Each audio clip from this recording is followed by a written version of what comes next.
You're listening to the Unsung Podcast, where we talk about classic albums and decide if they deserve that distinction. And we also talk about some unsung classics in the hopes of bringing them to a new audience. And at the end of it all, we let you decide if we were right or wrong.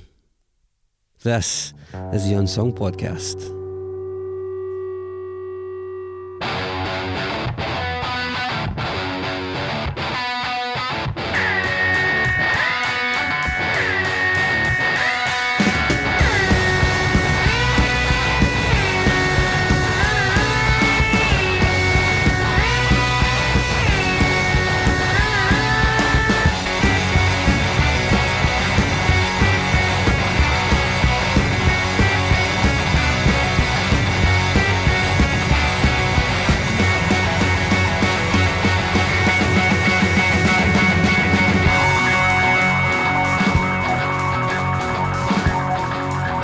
Listening to the Unsung Podcast, and this is episode number 33. On last week's episode, we were discussing Chosen Lords by AFX or Aphex Twin. The public voted, and you guys decided that it would indeed be added to our discography, so thanks to everybody who listened. On this episode, we are talking about Pink by Boris. Enjoy.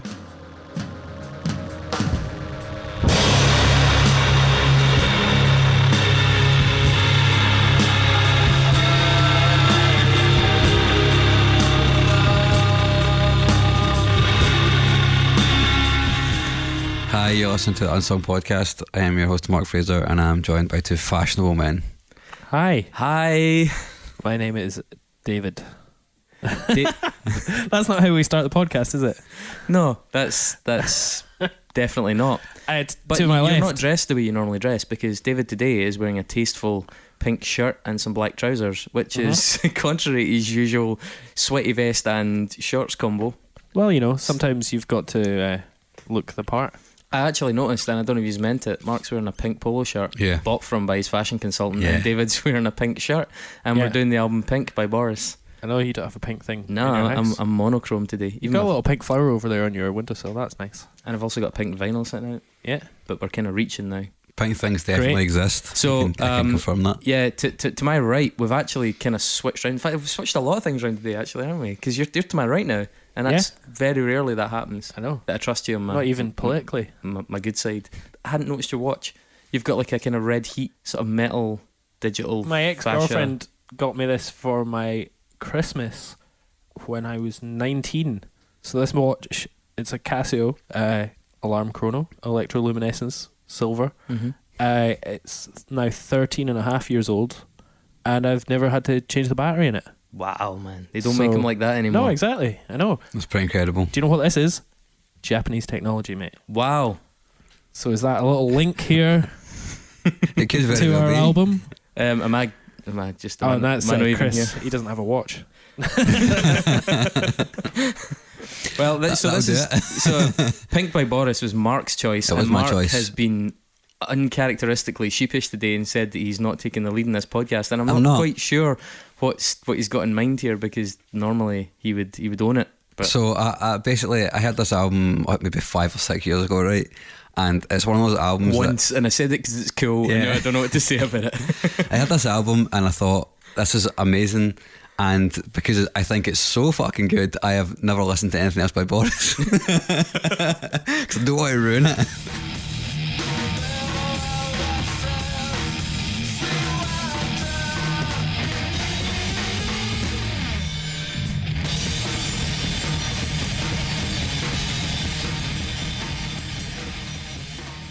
That's fine. That's genuinely true. Do not send us your money. We do not deserve it. I think that's quite a nice sentiment. I think that's positively shameful. Why? No, I understand that.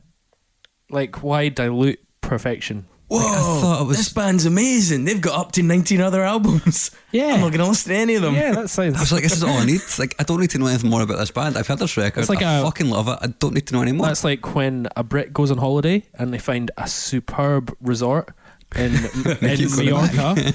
Why test out any other part of the world when you found that really good beach and a a superb Witherspoons. It's like, why test anything out? Or I like this guy. Or he's with the mood of the nation right now. Or it's like that friend you've got that is still seeing the girl that you started going out with in high school in like third year, and he's like, "This is as good as it's gonna get, guys," and you're like, "No, it's definitely not." It's not. It's generally not the way I approach music. But I thought, man, I just like this record so much, and I don't know. But to be fair, there's lots of bands that make one great album, one good debut album, and then they never do this but this is their 10th album. I know. So why did you think that suddenly? 10th. Everything else is shit. Yeah.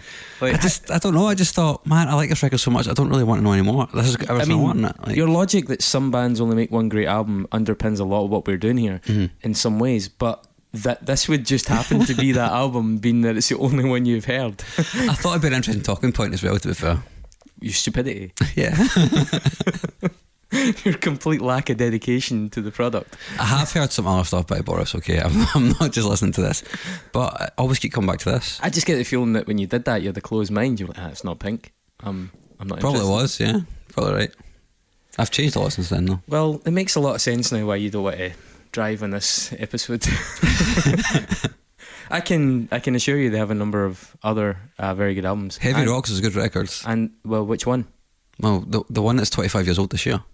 Which one? I don't know. I've only heard one of them. If you did any due diligence, you would know. I know how many records they they've released got. I know how many different variations of records they have as well. They released Heavy Rocks in 2002, and then a completely different album also called Heavy Rocks in 2011. Oh, you're the one. You don't know that because you didn't do your fucking homework. It's the 25th anniversary of Heavy Rocks, so they must have released one before that as well. 2002. It's about 25 years in 2002, mate. 2002 was when they released Heavy Rocks. The band has been a band for 25 years. Is that what it is? We are. Yeah, their first record was 1996. 1996. I thought they were older than that. Fuck. I didn't do no research at all. David, Absolute Ego in 96 was their debut That's album. a good record, that. Mark, this is your choice. Yeah. I thought it'd be a good choice. It is a good choice, though. I mean, we can if we break now to give Mark a row, we can seamlessly cut back into the podcast. I think it's okay. I am not. I don't care. Right? I fucking love this record. I mean, that much care. Is evident. I don't fucking care. Like, it's a great record. It deserves to be discography. Fucking podcast over. Let's just go home. Let's go to the pub. The worst part is that Mark did the cash call this week, and the shocking insincerity of that cash call when you consider. Chris, do you like this album though? Well, okay, I'll tell you what. Yeah, let's go on. Yeah, someone's got to fucking drive us there. Okay. Well, okay. A little background on Boris. Yeah, Dave. Boris are a band from Japan. Mm-hmm. They have a 3-piece, 24 albums. That's 23 albums that Mark hasn't listened to. Actually, can I just add a caveat to that, Mark? You just watch and learn. They have. Some estimate up to 24 albums, except many of those albums are also like variation mixes on the same album. So the album Vein has 2 different versions, one that's more like noisecore and one that's grindcore.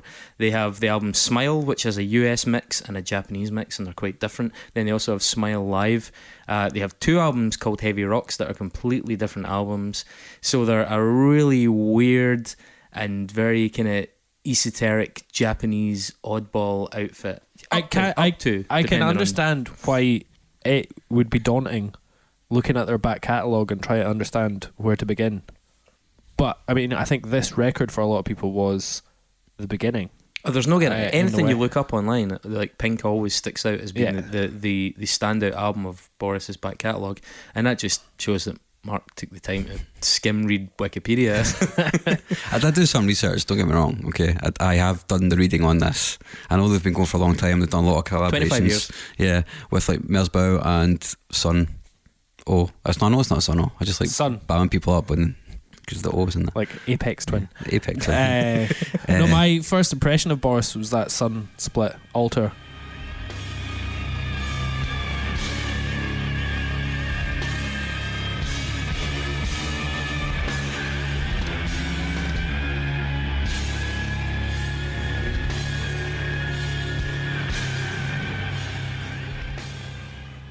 And I think it really brings out a whole other bit of Sun, obviously, because it's got percussion and stuff like that. And there's a couple of tracks on that, Etna in particular. It's fucking unbelievably Sun good. benefits from percussion. I think likewise, Boris benefited in some ways from some aspects of Merzbow. I would say so, yeah. Because of the kind of noise layers and stuff it did.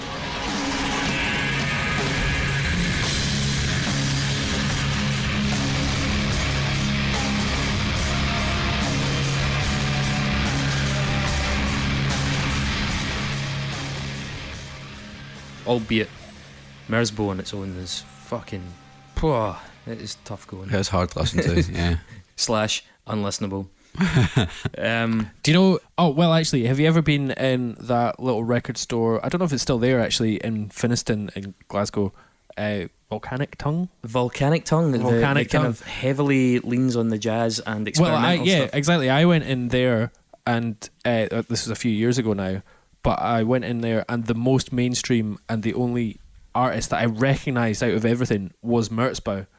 And I mean, fucking hell, that's, I was definitely out of my depth there when he's the most straightforward artist that you've got on your record store. Do you know the gentleman Kevin McCarville? I do know Kevin McCarville, yeah. Kevin McCarville and his comrade from the group Smoke Jaguar, a guy called Stuart Crutchfield. You always, when you're in music, have those friends that are so proud of being just obscenely far down the spectrum of music that they listen to stuff that is basically like, I got this album, it's an accidental recording of a bus driver rustling some crisps as he's dying of a stroke. And you're like, he's like, have you heard it? Oh, it's fucking brilliant, man, but it's a little bit mainstream for me. It's like, those are those guys in there, love them, but yeah, I can't even begin to compete in that shop. Yeah, it's a whole other world.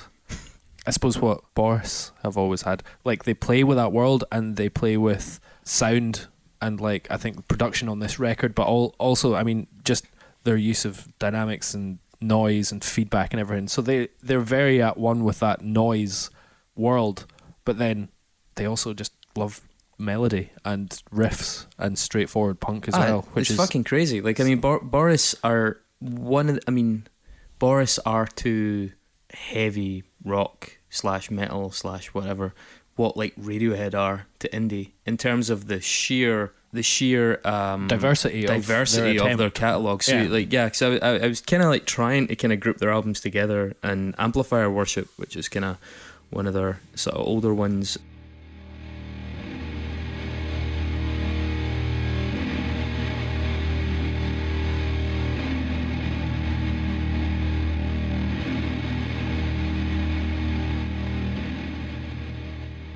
And there's an album called Flood. Those kind of lean more on the kind of like drone and doom, like the sort of stuff that comes out of Sun and Canate and bands like that. Then they had this kind of, they have quite a lot of them. Even some of the more doomy albums have moments of a bit like Pink and the Heavy Rocks albums and Smile. They're kind of like those big riff stonery albums that if you imagine like some like Motorhead or the MC5, the Stooges, but then with a kind of more Melvins, Caius production, like more dense and thunderous than the older records.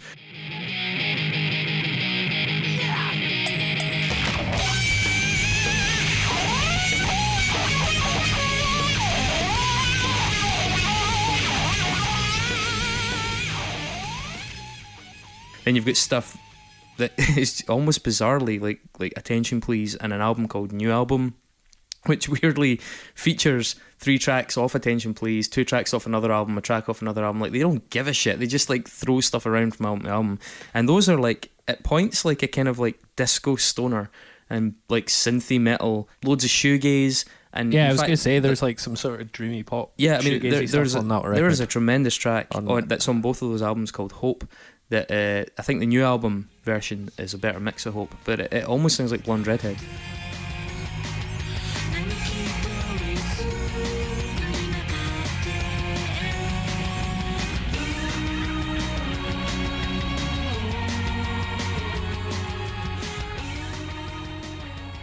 And when you consider that this band also do like 25-minute drone epics like that rival anything by Sun, it's pretty astonishing, and it is really daunting. So it still doesn't let Mark away with the fact that he nominated them and didn't take the damn time to learn that. No, I'm not. They're also consistently on tour, and I think going to see them is as much of a roll of the dice as it is picking up a record, because I mean, I've only seen them once. I saw them this year, actually.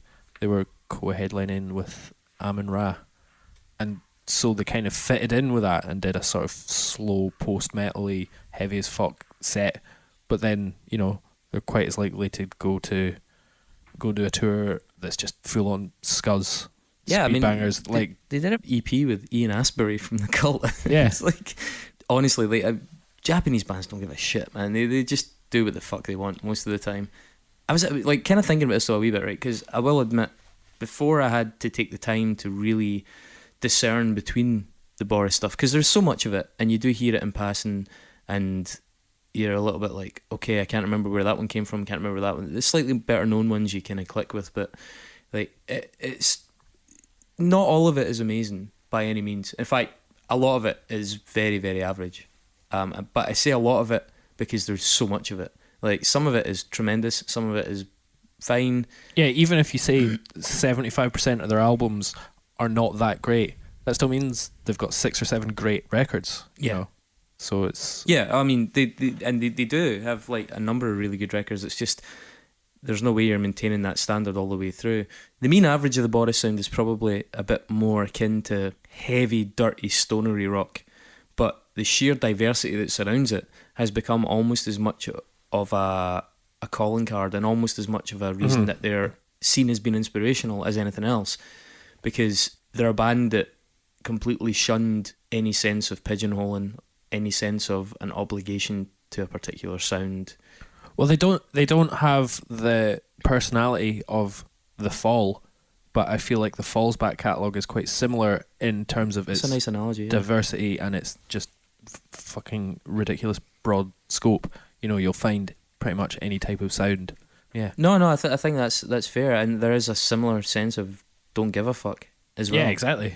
I mean, the way they handle the various track listings and the cross pollination of different albums with the same tunes, there's like a real there's just a really interestingly detached and blasé attitude. But what's very different from The Fall is the fact that they don't have a loud spoken sort of personality out to the press or to fans or whatever. They're quite an introverted band. That's true, but I think, like, given that they're not particularly fluent in English, I think it's Atsuo, the drummer, is the only one with like real, until recently at least, sort of particularly conversational English, and that's who used to have to do a lot of the interviews. When they were doing the Dear album, the most recent one for the 25th anniversary, the other two members insisted on being a bit like Takeshi and Wata insisted on being a bit more involved in the publicity, and I think that was actually apparently because they'd started to question the longevity of the band, and they said that that might be their last album, and they didn't know really what else they were going to do, and family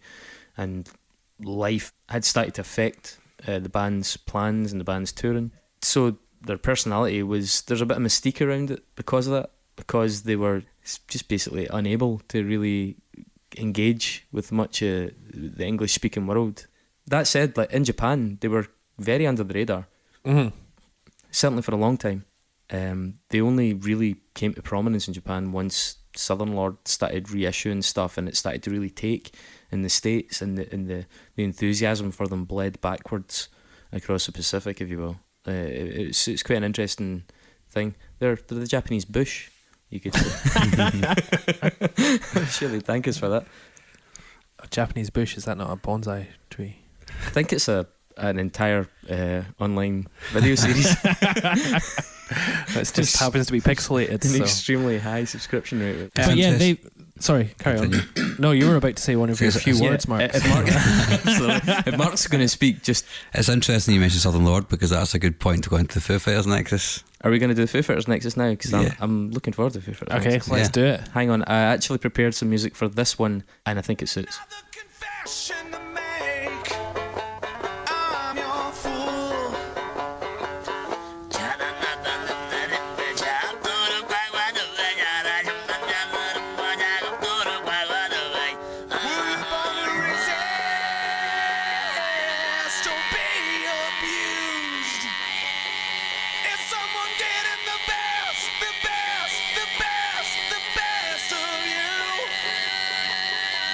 Someone get in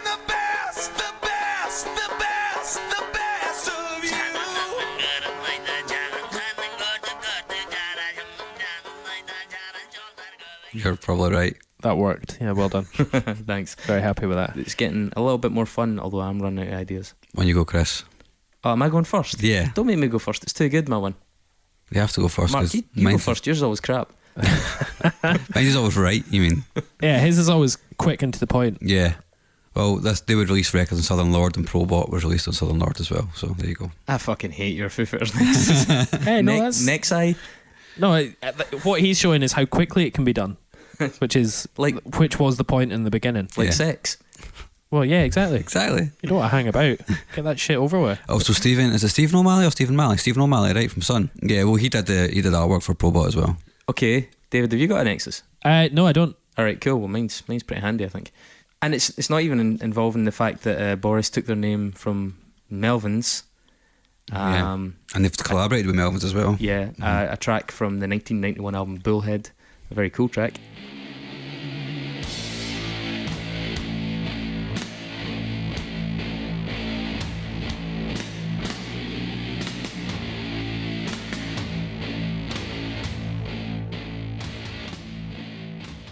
Yeah, it's nothing to do with that. But Melvins would have been an obvious link to Nirvana, would have been an obvious link to Dave Grohl. My Foo Fighters Nexus, Dave, you could have had that one, is even better. So Boris were on the official soundtrack to a film called The Limits of Control by Jim Jarmusch. And Jim also acted alongside a certain lady called Courtney Love in a film called Straight to Hell, directed by Alex Cox. Wow. Yeah, he also did Sid and Nancy. Weirdly enough, Straight to Hell featured cameos from Joe Strummer, Dennis Hopper, Elvis Costello, Shane McGowan, Ed Tudor-Pole of Crystal Maze 10-foot pole fame. But yeah, so the Courtney Love, as we've established in the past, then links back to Dave Grohl pretty readily. You could have went to, with Alex Cox, you could have went to Repo Man, Hardcore Punk, and Black Flag were in it. Or was it Main Threat? One of those two bands, hardcore bands, were in it. Which didn't get Black Flag were on the official soundtrack to Repo Man. Yeah, they were in the film as well. I think Henry Rollins in the film, which could have got you back to Dave Grohl via Scream sense. So, yeah. Well, do you know what? Actually, you can go from Boris to Merzbow, and then you can go to the Incapacitants, who recorded with Merzbow, and the Incapacitants recorded with Vivian Slaughter of Gallhammer, black metal Japanese band, who were also happened to be on Peaceville. Peaceville were, of course, the record label and home of Cradle of Filth.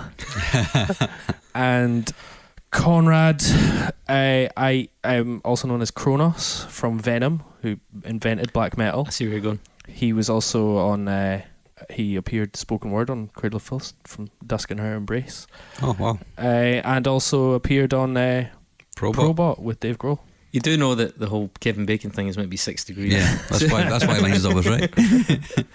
But David, it feels like you did have that planned and in fact just whipped it out. Well, you know, that's the class of man you're dealing with here. It was unwieldy, impressive, but barely functional. Like many other aspects. Like many other things that I whip out. So exit music then. Yes.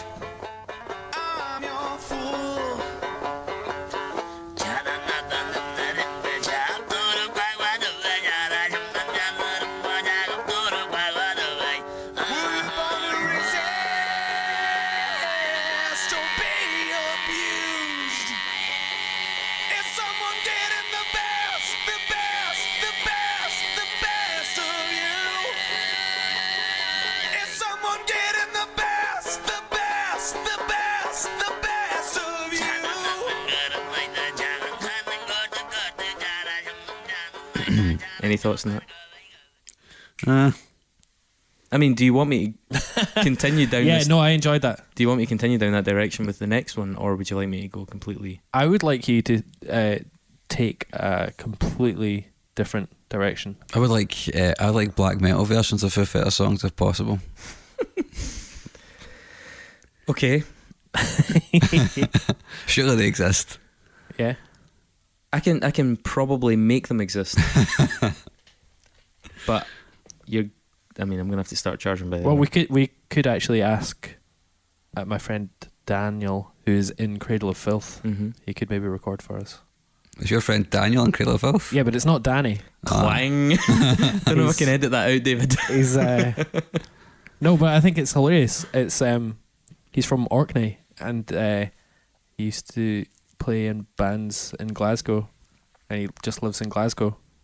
And he went down to record with his band in a studio, playing guitar.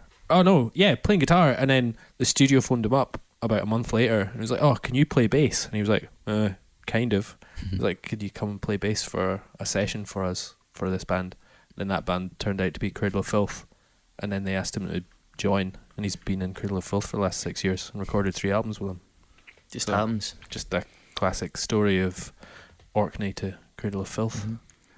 Anyway, but while we're talking about extreme bands, during the research and reading some interviews for this, I think I was letting you guys hear it earlier on, I came across this Japanese band called Endon. Oh, they're good. Yeah, they're badass. Fast. Catastrophic noise metal is the category that I believe they belong to. Yeah, that's one of my favourite genres.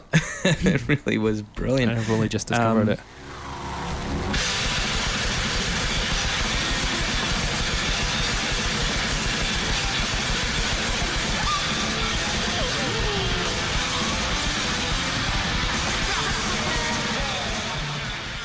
They were recorded by Atsuo of Boris, and are big fans of Boris, obviously, and Boris are bound to be inspirational to any band in that scene in Japan. But Endon have really taken it to new extremes. It's fucking furious music, but it's brilliant. Pleasantly surprised.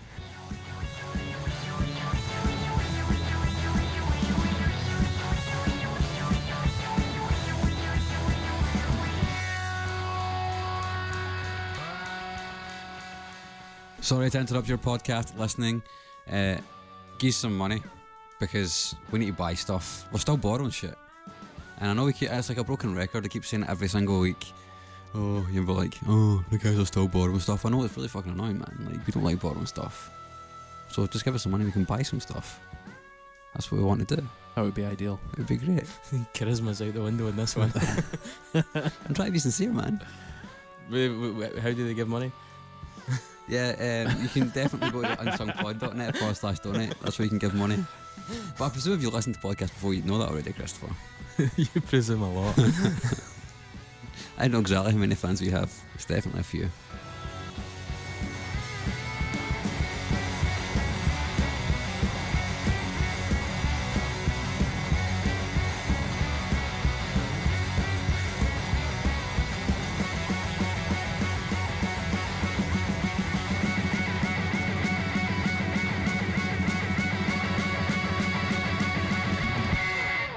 So, as regards Boris, the band that Mark's so reluctant to talk about. Interesting fact, Wata, the guitarist, she is from Hiroshima. Right, that's good to know. I think it's really key to point out with Boris that so much of what makes Boris interesting and differentiates them from other stoner metal and groove metal and noise and drone, so much of this thing that makes them really stand out from the pack is their fucking insane tones that they use. That's absolutely it. Like, they've got an album called Amplifier Worship. Yeah. And you can hear they are big fans of turning the fucking gain up. Yeah. I was going to say they sound like they've got all the fuzz pedals, but they don't. They just use Sun Model Ts and orange amplifiers for fucking days. Have you seen this stage set up? Have you seen it? Yes. It's insane. We have never really, in the course of this podcast, properly delved into the tech that bands actually use to get the sound. The tones that Boris use are fucking very full on, and a lot of it comes from the recording stage. I mean, we'll talk about that later on. They run amps really, really, really hot, so and a lot of them you can hear the stuff overloading. But in terms of the original tones that they're using, there's some really interesting bits and bobs, and there's some also remarkably mundane bits and bobs in amongst the setups that were really surprising. So Takeshi, who I think ostensibly does the bass, uses a double-necked first act, which is the same company that Kurt Ballou. So it's like half. It's like one has the bass and one's the guitar, basically. So he can just jump between them when he's playing. Yeah. So First Act is the company that I first heard about through Kurt Ballou, because he was a big fan of them. He ended up with a 9-string First Act. Yeah, he's got 3, and then like half of it's a 12-string. Yeah. And Takeshi tunes 3 full steps down, as does Wata. Uses apparently Sun Model T for the mid-70s.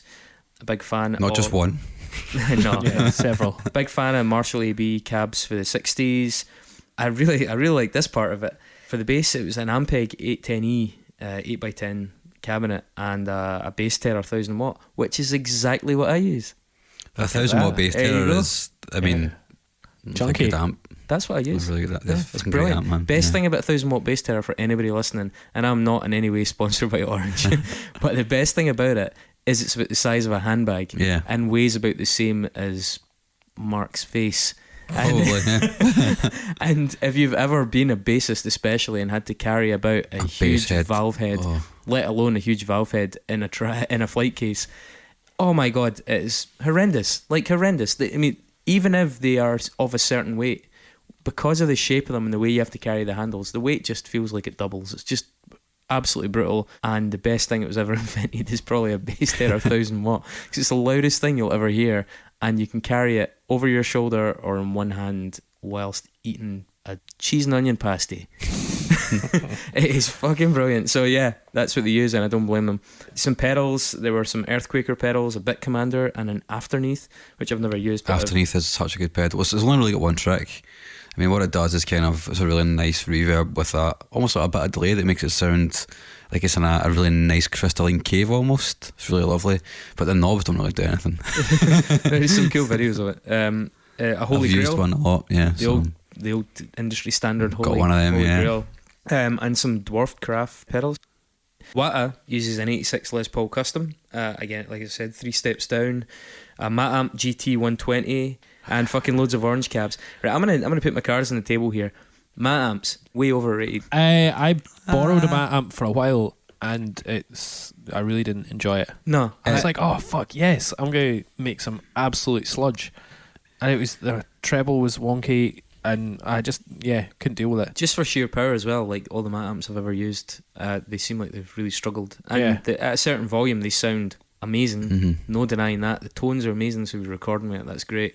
But in terms of like just getting sheer volume and strength, like I really struggled with them. I don't know, I've only ever used one. It was a green, and it is pure, like it is clean as hell. Like it is like sparkling, like clean. Even the dirty tones are like super clear. But I'm the same. Like I don't really understand why you would want to use one. Like you could just use a pedal and another amp. I know a lot of stoner brands that use them. I'm just like, well, I think they're I can get a better sound from. I think they're kind of fetishized. tech, you know? I think that's the thing. Yeah, I think I remember for a while, me and my old flatmate, we were just totally into post metal and stuff, and like it was this ideal of having that Mat amp. That was what you aspired to, and then I think he eventually got one and like sold it within 6 months. Because I know It was people like that just- actually went down and got them custom made at Yeah. the factory and stuff, and then it's just like you got them back and you're like, why did you bother, man? Yeah. Like there's some really, really awesome amps out there that are just you can buy off the shelf that sound just as good as this. I think it's very much a psychological thing. The 200 watt cabs are amazing. Okay. The bass response is just out of this world. It's like, Well, there you go. Yeah, you know, so We should name this section so people can fast forward in the future. But yeah, so and the Wata also uses, which I thought was great. Other than it uses like an Elk Big Muff, which is a Japanese Big Muff clone, which is like fat pH. There's a Roland Space Echo. It uses a Boss DS1, which is like a classic. your starter level. Do you want a guitar, son? What kind of music do you want to Here's play? a pedal. Yeah, here's a pedal. here's the That's pedal. Eh? class. Boss DS1 just sitting in there amongst all this cool shit, because she's got a thing called a Wata Fuzz, which is like a custom made thing for her based on like a Fox Fuzz, and that's all like low end and really gravelly and stuff. But yeah, there you go. Can I get away from the DS1? I Yeah, fucking hate those things. they're shite. And they're orange. They're really shite. Fucking orange. Just like King William. I don't really, personally, I'm not a fan of orange amps on the whole. As you know, I'll never have anything better than the Bass Terror, because my back. guitar, from a guitar point of view, the bass terror, I've used a 500 watt when I used to play bass in a band, and it was amazing, absolutely amazing. But I've never really been blown away by the guitar amps personally. So listeners, let us know how you felt about that about that tech segue. We can do more of that. If But you I want. mean, overall, like what they do achieve is like an atmosphere, and like the production, it's somehow muddy and sludgy, and it's kind of horrific, but it's like amazing.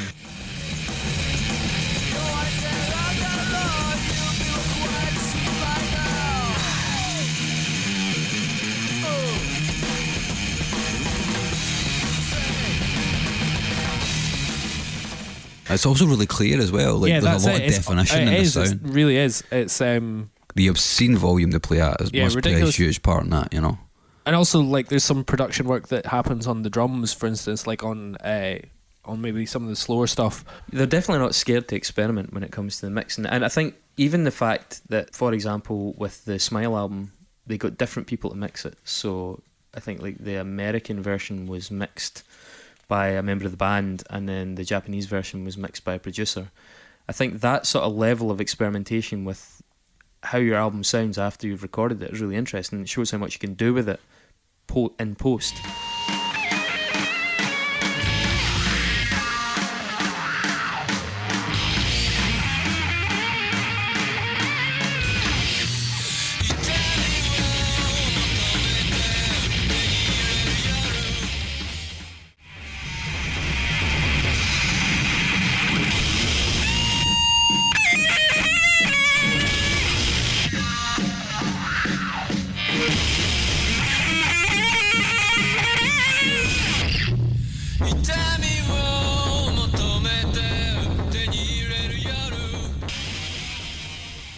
For me, I have to have a caveat here. I don't think it always works for them.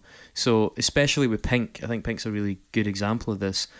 They try a lot of techniques in the studio that fly in the face, maybe of increasing convention, because maximalism seems to be like a thing in stoner rock and metal now. It's really about saturation and square waves and really like full volume power. Even like going back a bit, like bands like Unsane and Taint doing noise rock, they were very much about filling the frequencies and making it like concrete, swinging on a rope and hitting you in the face.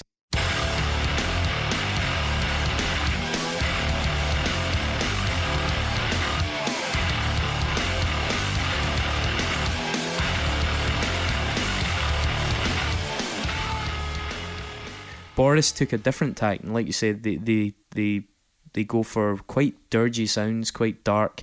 There is a bit of clarity to them, but I do think a lot of the power goes from them. Some of the mids seem to like struggle a wee bit. And I think sometimes the drum production is kind of weird. It can vary from track to track. Yeah, it definitely does. On Pink, it definitely does anyway. So like they take a different approach to the drums, one track after the other. And I think some of those you're like, God damn it, that drum sound would have worked better in that song, and vice versa. And I think that's a wee bit frustrating. They also have like a really innovative, but I think sometimes counterproductive approach to the mix. And you're playing the kind of music that is wall of noise in a lot of cases. Yeah. I think sometimes it's just a little bit frustrating. I actually, listening to Pink, which I totally get all those criticisms, but I think what happened with Pink is that it all kind of worked out. And that's why it's one of the standouts. Yeah. But funnily enough, it was quite difficult to listen to this record in the car. Just imagine. Because of that mix. Well, if you imagine like, you're at one side, you're getting like loads of guitar. Yeah, but also just the bass response was just like overpowering actually, and like, you know, when they get down and are doing the fucking sort of rock and roll riffs, that kind of gets lost. It's muddy, I think. It's when it's on a sort of it's quite boomy, bigger, boomier system. Yeah. Whereas in, you know, tight headphones, it sounds really good. I think as well, because they push things so hot, you know, they run the signals so high that you can hear like the preamps really struggling with it, and it sounds cool. Like if you're not somebody that does engineering and music and stuff, and you don't really know the terminology, you're just listening to that going, fuck, this is intense. Like, this sounds like my headphones are going to fucking break. And that is a really interesting effect, and it contributes to the sense of edginess and to the sense of abandon that the band have in many aspects of their project, you know, whether it's track listings, album names. But I do also think that, you know, as you're saying, so I noticed in some of them, there's a bit where the lead guitar will be panned 30% right. So it's quite present. Then there'll be a second take of guitar that's panned like 60% left, bass will be down the middle, and it starts to sound like a little bit odd when you're in the middle of that. And if you're in a room where the two speakers are across the room from you, it all kind of merges and you're fine, and it's pretty solid. But that's not how a lot of people listen to music now. And I don't know, like even bands like Melvins, who used to fuck about with stuff like that, have kind of moved away from that. And from like the point, certainly of albums like Electro Retard and A Senile Animal and stuff like that, part of the reason those albums are so good now is because they've taken advantage of certain aspects of production that really make the most of the riffs. The riffs are full on, they're clear, they're punchy, everything's really... And I know I'm being a bit of I'm maybe not appraising Boris on their merits, because this is what they do, and if you like it, then you like it and you'll love that innovation. But I do kind of wish that I could hear this album remixed properly, for want of a better word, remixed in a way that was just strong and just, you know, a bit. That it just frustrates me a wee bit. I do like it, and it's got some really, really good moments, but it just pisses me off sometimes when you're like, this song's killer, but why the fuck does it have to sound like that at that bit? I mean, some of the tracks in particular, 6-3 times, I think it was track 6 in the album, they've just really gone all out on like, let's fuck about with the drum sound, and the drums sound mental. I don't know if they've just used all one overhead or something like that. Like, the whole thing sounds like it's been passed through a fuzz pedal. The whole mix on that song. It's really fucking strange.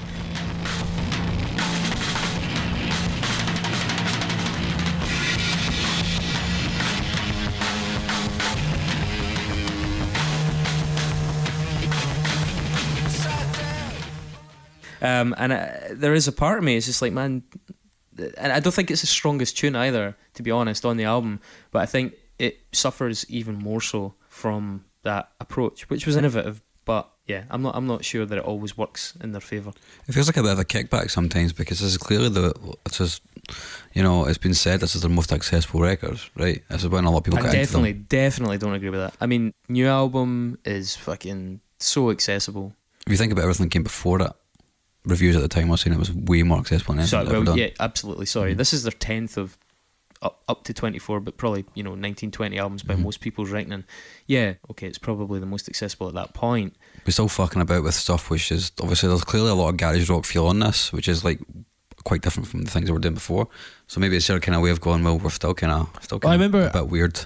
Still keep it weird. Remember, I read a review about it where it said it redefined their sound, but thinking about how sort of madly all over the place this is in terms of, the songwriting, and I mean, if we're going to talk about the album now, like you start off with a big beautiful post-rock piece, and then you've got like 3 scuzzy garage rock tracks, and then you've got this absolute sludgy doom. Talking about this album. Oh yeah, sorry. Oh fuck. Aye, right, okay. Are we talking about this album? Yeah, I'm talking about this record, yeah. What's the post-rock piece? Farewell at the beginning is it says it's My Bloody Valentine. Have I got the fucking songs out of sequence? Possibly. Maybe. What's the sequence that you've got? Can you tell me? Farewell, Pink, Woman on the Screen, Blackout, Electric, Pseudobread, Afterburner. You're missing nothing special. 6-3 times, My Machine, Just Abandoned Myself.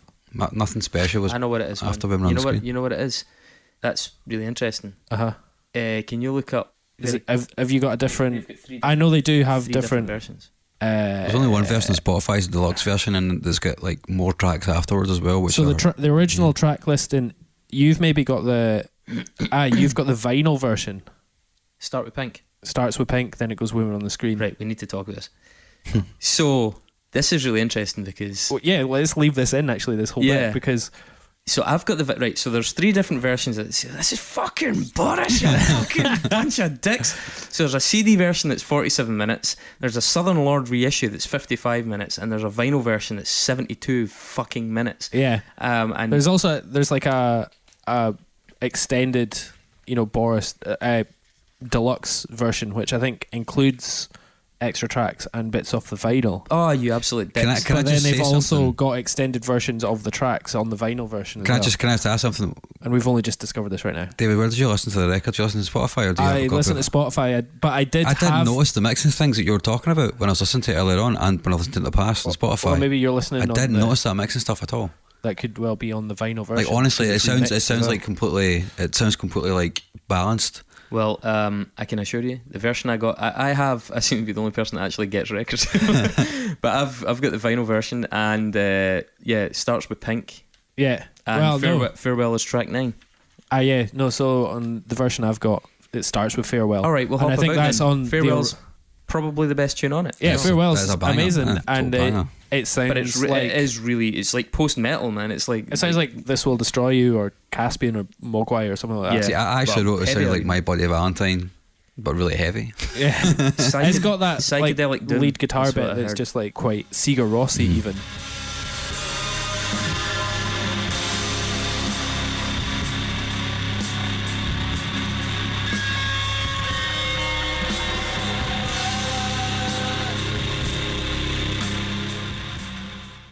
A lot of reviews picked that out as best track, but bearing in mind, a lot of the reviews, I was reading reviews that were reviewing the same edition of the record as me. Okay. And they were like, for me it was track 10, and they were like, track 10's a standout track. So maybe the band took that into account during the reissue. I don't know. That song is almost anthemic. It's certainly one of the ones where they actually lean in to the epic a bit. The version I've got starts with Pink, the title track, which is a amazing song.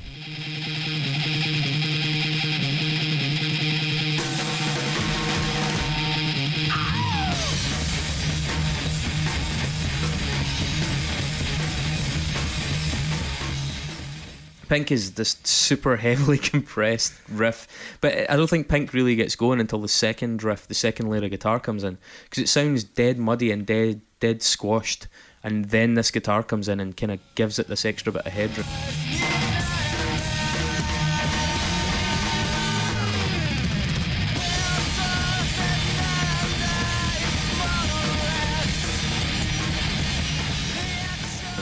It's also got a really fucking cool drum sound in Pink. Yeah. Actually, that's one of the ones where I'm like, I really love what you did with the drums. What's interesting as well, and I noticed it on Pink, and then you kind of notice it throughout. Some of the vocal melodies sound quite British. Yeah, that's one thing. That's like, really interesting you said, because one of the things I've wrote is like, this is like if Led Zeppelin were a mental metal band, because that's what it reminds me of. Yeah, like vocally, and a lot of the guitar lines sound like Led Zeppelin to me, which is weird. And then, but there was like something about his vocal lines in Pink that reminded me of Your Codename Is Milo, which is like totally weird, but it's like that very British alternative rock. Yeah, I think line for some reason they do, but it's a bit naive. I think some of the tracks where they go into kind of hooks, almost like vocal hooks. I think they're a wee bit. I don't know. They're a wee bit naff. You think? I don't know. I don't know. I really like it. I like their element of melody. Can I wrap that in a bigger context though? I think that's actually part of the appeal of some Japanese bands. There's a bit of a fetishization of Japanese bands in general. There's always but there's often a slight naivety that seems to go along with Japanese acts, whether it's like Bone Ingen, whether it's stuff like this, whether it's stuff like Light. They're very, very capable, very fucking good bands. Acid Mother's Temple is another one as well. Mm-hmm. Like, they're doing something very, very well, but there's almost like a kind of level of childishness that if it was an American band doing it, you'd be like, they don't get away with that. Yeah. And I think part of that comes from doing it in your second language. Part of that comes from like a kind of cultural differential. But there is a slight, almost sometimes an infantilization, but certainly a fetishization of Japanese bands. And I think as a result, some of the Japanese bands that do well on paper aren't as good as some other bands from other countries. I think Japanese groups benefit from a little bit of that at times. I don't think Boris necessarily are that, but in some of the points in this album, it seems like that little bit of naivety shines through, and I think the vocals are a big part of that. Even the production of the vocals, like, it's quite dry. It's quite kind of like you know, your band's demo, like da da da da da.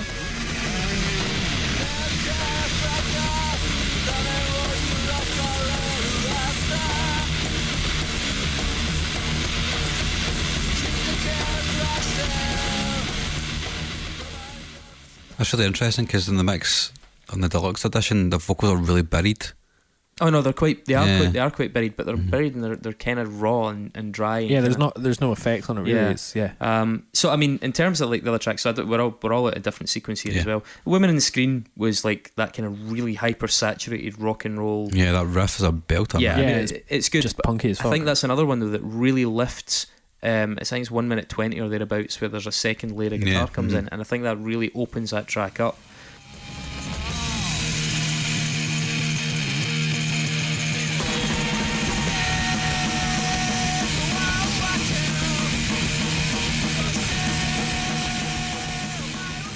Nothing special. I think it's fucking great. Like, the production is really furious, but really scooped. Like, it's got that thing where there's like virtually no middle in it at points, like, or at least kind of deep middle.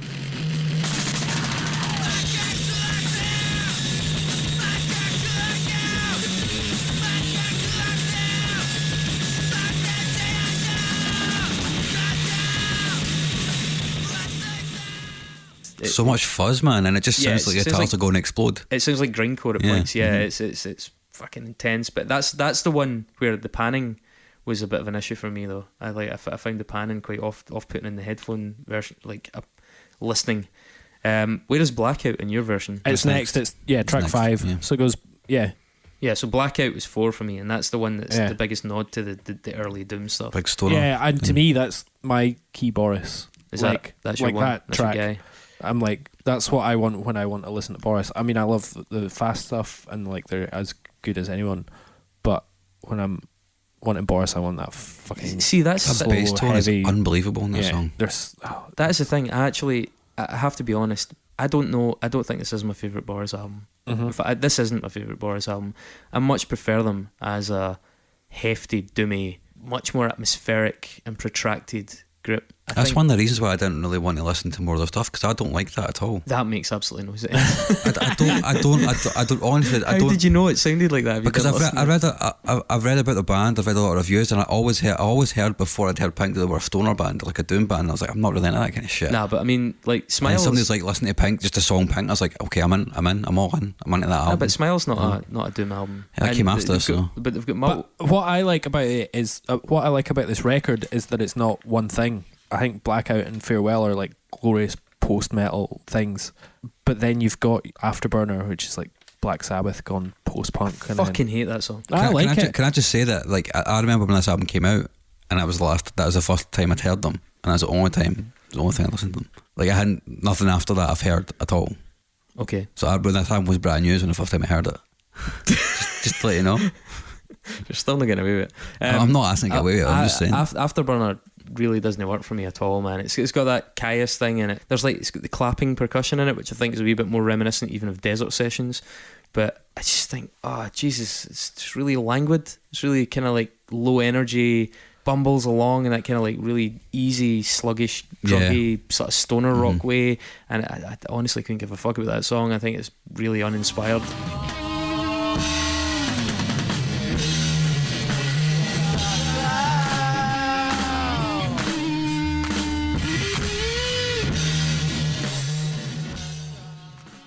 It's definitely the low light of the album for me. I can't get behind it whatsoever. It's probably one I'd take off as well. I thought Pseudo Bread, which I'm assuming is like a play on Soda Bread, right? I think so. That comes before Afterburner on that. Alright, so that's 8 on my one. So we got Blackout, Electric, Pseudo Bread, Afterburner. Okay, well I'm Afterburner then Pseudo Bread, and that starts like it's going to be a 2-minute track, yeah, and ends up becoming a fucking epic.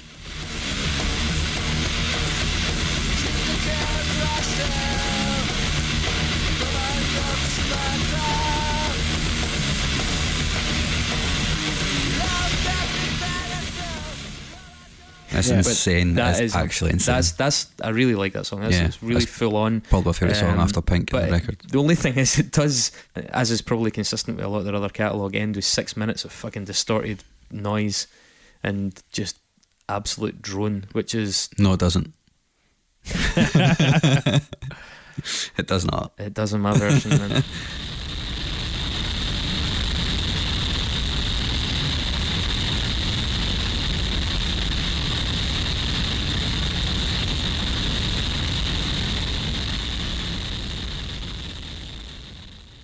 It's 4.5 minutes long in the deluxe version. It's 10 and a bit minutes long, and it ends with literally 6 full minutes of distorted noise. That's crackling, grinding, low frequency white noise.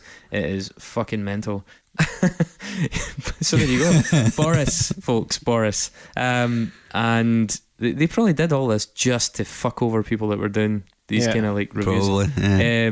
My Medicine, that's all right. It's a bit like Desert Sessions as My well. Machine. Sorry, My Machine. Yeah, that's my handwriting. My handwriting. It's like a bit like Desert Sessions. I kind of didn't understand why that wasn't the last track because My Machine is 2 minutes long on the CD. And My Machine is about 12 minutes long. Yeah, that's exactly it.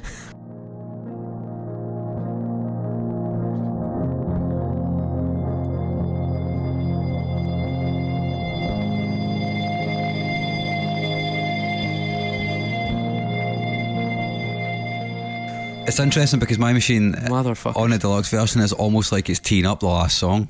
Yeah, it's like a little quiet piano thing, and then Just Abandon Myself comes in. I know, and on this It works really well. on this it builds up a bit and then fades out over about 8 minutes. It is very protracted. So it's just like 2 minutes, and then it is like a massive like relaxing second, and then See what I mean? you know. Nobody else would do this. Mhm. Like, can you think of another band that has done this with their fucking albums Yeah, and I just know. like juggled them about and chucked them out here, chucked them out there? It's fucking Jesus. Just abandon myself as 18 and a half minutes long? yeah, yeah, Right, it is right, that okay, long, good. Yeah, that's- the that's whole what it thing. seems The whole thing is on there.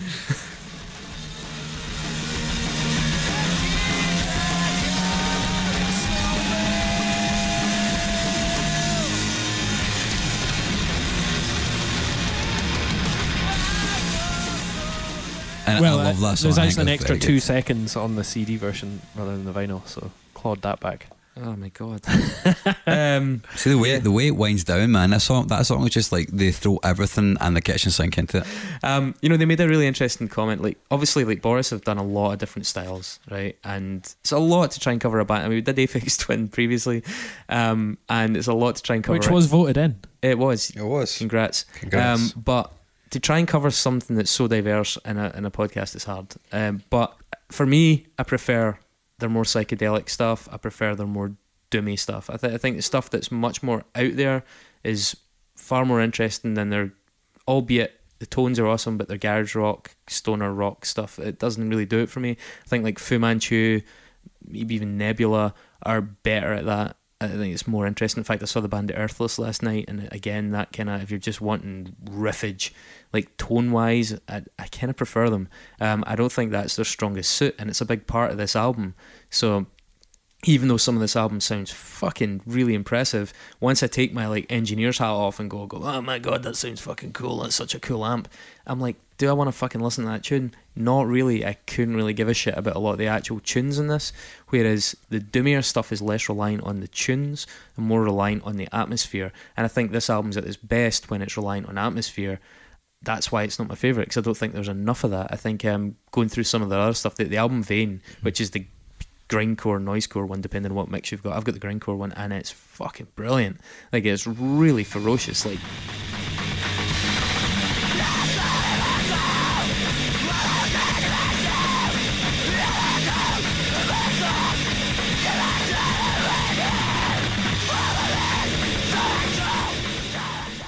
really teethy, really trebly, and I think Feedbacker, the 2003 record, which is just like, or it's called Boris at Last, Feedbacker, which is just a full-on drone noise record.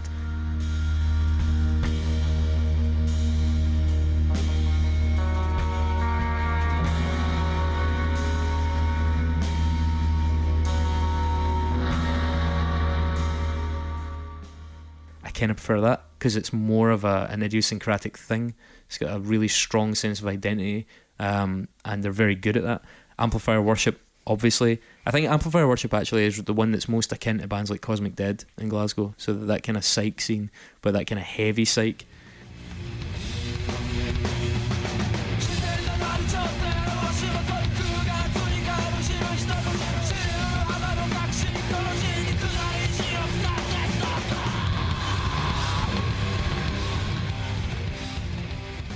Yeah, Mm-hmm. that kind of thing also kind of works for me a wee bit better.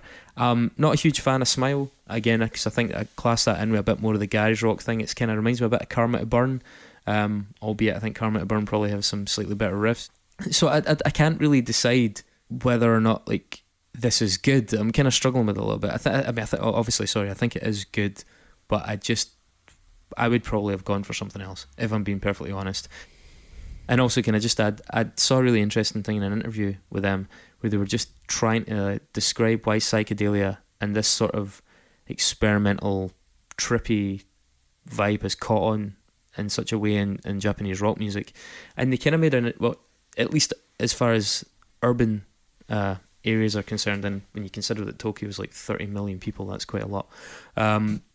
They were talking about like the ambient noise of Tokyo. I was in Tokyo this year, and there is something really, really distinct about the background of being in that city, and presumably other Japanese cities that of a similar ilk, where it's just games arcades, They love like little voices talking out of speakers here and there as you're going into bars and stuff like that. They've got people playing music in the street. You've obviously got a lot of people chattering, and you've got just so much ambient but technological racket. You know, in a conventional European city, there's a lot of ambient noise, but it's sort of slightly more organic. In Tokyo, there's so much tech, and there's so many fancy adverts on billboards scrolling down the sides of buildings, buses with like audio adverts. Like, it's just weird noise, like digital noise everywhere.